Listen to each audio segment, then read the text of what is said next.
science.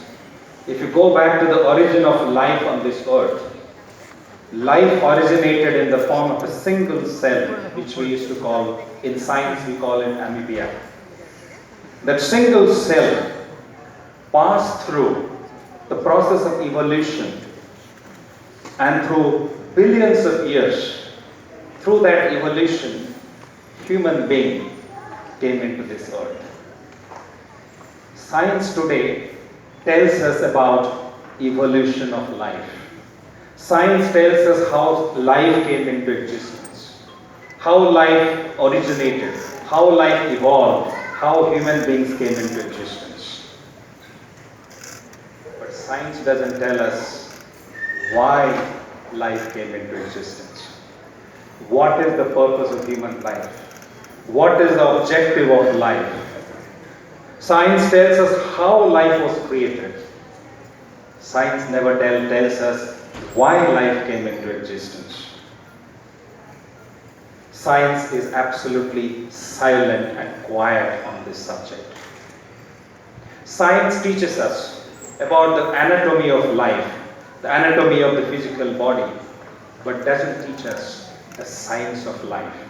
The famous Nobel laureate, Alice Carroll, said in his book that no matter how advanced science and technology, no matter how much science and technology have advanced, but science has failed to unravel the science of man.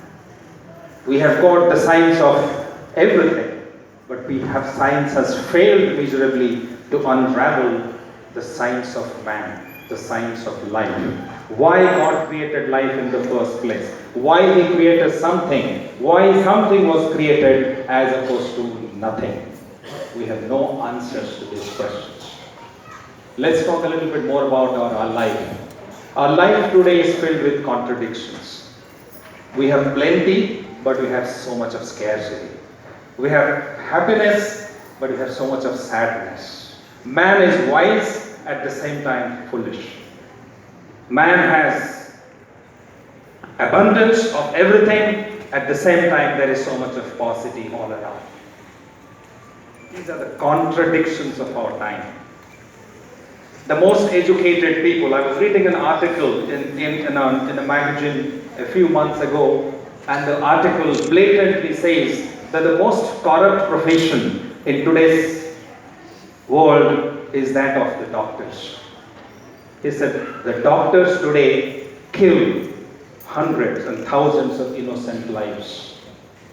Not ones or twos, not tens or twenties. They kill hundreds and thousands of human lives. And who are these doctors? The so-called educated people, so-called educated professionals. Teachers misguide students. Judges do not provide justice. Doctors kill human beings. What is happening today? Contradictions of our life. Education has given us everything. Education has given us money. Education has given us wealth. Education has given us position. Education has given us power. But education hasn't taught us how to live like a human being on this earth. That's the absolute failure of science and education. So, what is the answer to this question? How do we find an answer to this question? This takes me back to my childhood. As a child, when I used to go to satsang with my parents, and I remember on one such occasion, there was a Ritvik who was talking about the ideology of Sri Sri Thakur and Phul Chandra. And he told something in that satsang, something very simple but very profound. And that made a huge impact on my mind, which I still carry with me even today. Simple, very meaningful answer to this question that I have raised today. And in the course of his jargon, in the course of his discourse, he said something very profound and simple. He said, if you are trying to draw a circle, you cannot draw a circle without a center. If you want to draw a circle, you have to begin with the center. very simple yet very profound.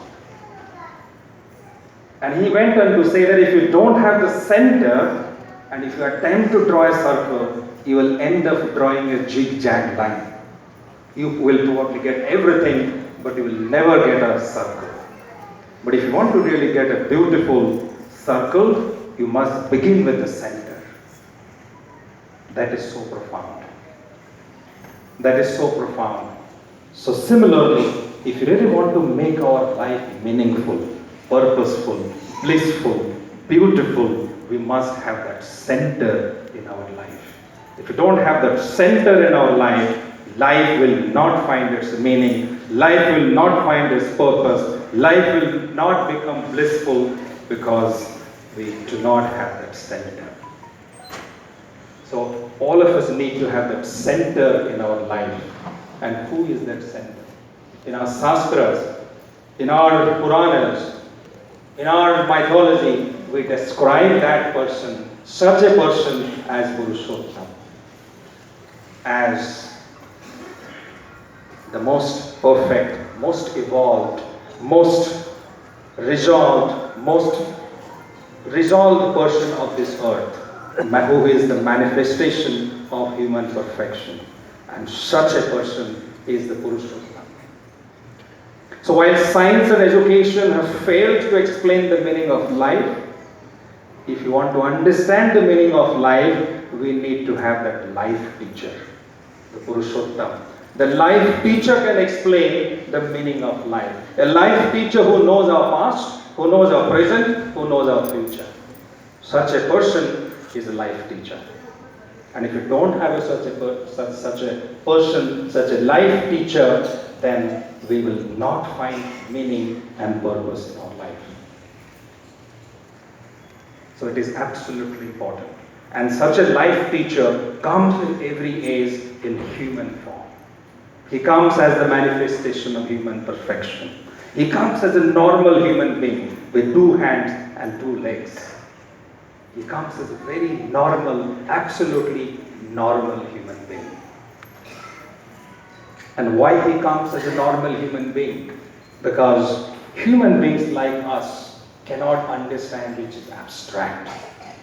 We can understand something which is finite, which can be visualized, which can be seen in our eyes, which can be touched and felt. If there is something abstract, human beings cannot understand. If I tell you that I came here by a vehicle, you will not understand that. You will ask me which vehicle. If I say 4-wheeler, you will say which 4-wheeler. If I say car, you will say which model, which make. Because you need to visualize it. Vehicle is something which is abstract. If I tell you that I was coming, I saw an animal, you will not understand that. I have to tell you that I saw a cat. Then you can visualize that. So the infinite God, the infinite Creator Himself, if He comes in His infinite shape, in His shapeless, formless form, then we will never be able to understand Him. We'll never be able to, because that's our limitation. As human beings, we cannot understand. So such a life teacher is Sri Thakur Anukul Chandra, who came here in human form and who taught us how to live like human beings on earth. Sri Thakur Anukul Chandra talked about 3 essential attributes of life. He said, Diksha, Siksha, and education, and marriage. Ideal initiation by a living ideal, and education which translates our instincts into reality, and marriage, genetically compatible marriage, which is an ideal-centric marriage, out of which marriage the great progeny will evolve. So Sri Thakur's mission was that of man-making and remaking. His institution, satsang, was called a man-making institution. It's all about the reformation, transformation, purification of the human being. We have eminent guests and speakers on this dais. I will not take more time, but one small incident. There was a devotee who came to Sri Thakur and said, Thakur, my life is filled with misery and distress. Thakur asked him what happened. He said, my son, whom I educated, provide him the best education, send him to United States of America to study medicine. He does not take care of me and my wife today.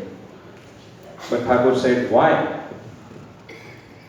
The man said, I don't know. I put all my life's earnings behind his education, but today he doesn't take care of myself and my wife.